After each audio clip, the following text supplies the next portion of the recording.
Thank you so much for that update. Well, it is important to point out here what Judge Scott McAfee hinted at on Monday. Even the appearance of impropriety could be grounds for disqualification. So let's get right now to 11 Alive's Grace King for more on that. And so, Grace, we know a big question a lot of our viewers have. What happens to this case itself if the DA's office is removed?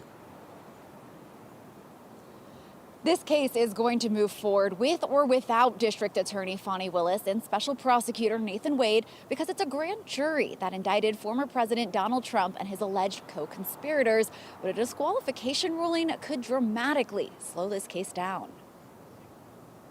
So it may be that it would be, months potentially to find a new prosecutor, which would delay this trial well into 2025. Emory Law School Associate Professor John Acevedo speaking to the difficulty of trying this case. The problem is there's very few offices in Georgia that actually have the financial resources, staff, and expertise to do a RICO case. They're quite complicated. Even those who are qualified, like former Governor Roy Barnes, don't necessarily want to try this case. She asked me if I'd be interested in being special prosecutor, to which I replied that I had mouths to feed at a law office and that I would not do that. Acevedo says it would be up to the Georgia Association of Prosecutors to decide who would take over the election interference case. That could include prosecutors outside of Fulton County. The people of Fulton County have the right to have it tried in their area.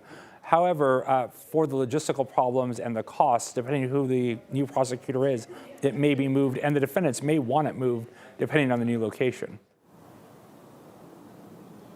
And you heard him mention that the defendants may want it moved, and that's because he says not all counties are created equal. While Fulton County tends to lean more Democratic, other counties in Georgia, particularly the rural ones, tend to lean more Republican. He says the defendants may think that could get them a jury that's more likely to rule in their favor.